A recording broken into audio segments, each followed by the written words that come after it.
नमस्कार, जय हिंद, जोहार, जय छत्तीसगढ़। मैं विनय पांडे और आपने देखना शुरू कर दिया है मुनादी चौपाल। लोकसभा चुनाव के नतीजे लगभग आ गए हैं, बहुत सारे रुझान भी आ गए हैं।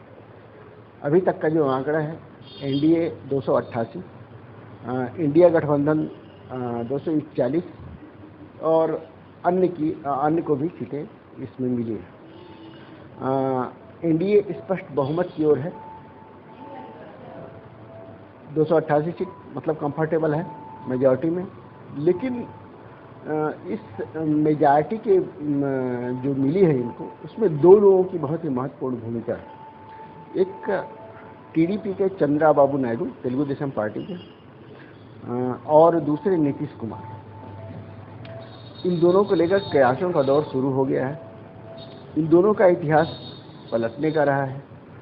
ऐसे में इंडिया और एनडीए दोनों उनको अपने तरफ करने के लिए लगातार प्रयासरत हैं।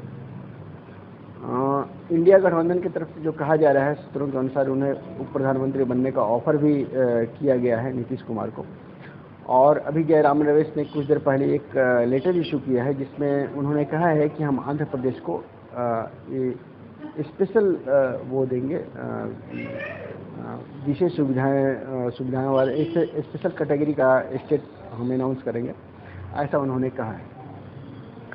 ऐसे में ये जो एनडीए का गठबंधन है, उसको लेकर के भी कयासों का दौर शुरू हो गया है। बीजेपी को स्पष्ट मेजॉरिटी नहीं मिली है। अभी ये 238-240 के आसपास झूलती हुई दिख रही है, बहुमत से बहुत दूर है।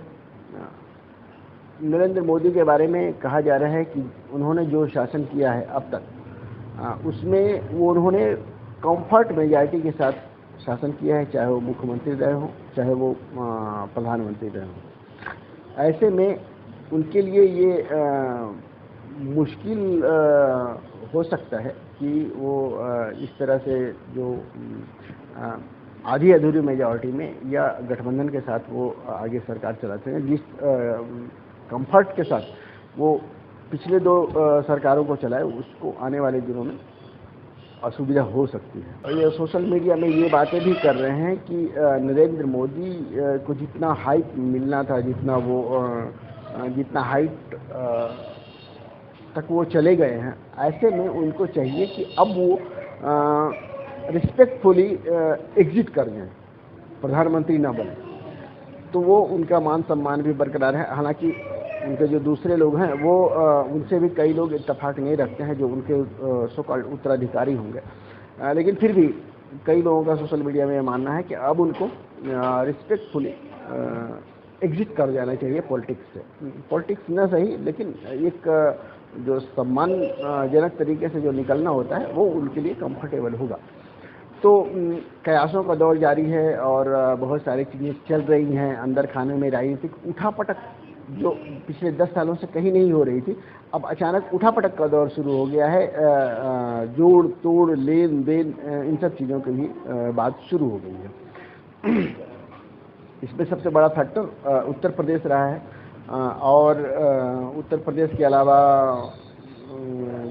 वेस्ट बंगाल, कर्नाटक, हरियाणा, इन लोगों ने काफ़ी इन राज्यों में काफ़ी उलटफेर हुआ है। इंतज़ार किया जाना चाहिए पूरे नतीजों का।